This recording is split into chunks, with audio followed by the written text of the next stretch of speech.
ગોંડલમાં અનુસૂચિત જાતિ સમાજના સંમેલનની તૈયારી જોવા મળી રહી છે। 18 જૂને ગોંડલમાં અનુસૂચિત જાતિના સમાજનું સંમેલન મળશે। વકીલ દિનેશ પાત્રા સામે પોલીસની કાર્યવાહીનો વિરોધ કરવામાં આવી રહ્યો છે।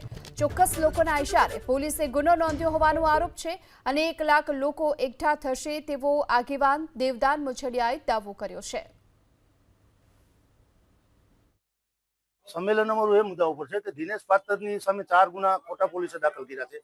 એ 4 ગુનામાંથી દિનેશ પાત્રને રિમૂવ કરવામાં આવે અને જે 2 પીઆઈઓ છે, પીઆઈ પરમાર અને પીઆઈ ઓડેદરા, એ 2 પીઆઈઓ આખું ષડયંત્ર રચીને દિનેશની કારકિર્દી પૂરી કરવાના પ્રયત્નો કર્યા છે। તો એની સામે ગુનો દાખલ થાય। આગળની રણનીતિ સંમેલન પછી અમે નક્કી કરશું। સંમેલન સુધીમાં અમારી જો માગણીઓ સરકાર નહીં પૂરી કરે કે પોલીસ પૂરી નહીં કરે તો અમે જે અમારી નવી રણનીતિ છે એ અમારા સંમેલન વખતે જાહેર કરશું। ગોંડલમાં અનુસૂચિત જાતિ સમાજના સંમેલનની તૈયારી જોવા મળી રહી છે। 18 જૂને ગોંડલમાં અનુસૂચિત જાતિના સમાજનું સંમેલન મળશે। વકીલ દિનેશ પાત્રા સામે પોલીસની કાર્યવાહીનો વિરોધ કરવામાં આવી રહ્યો છે।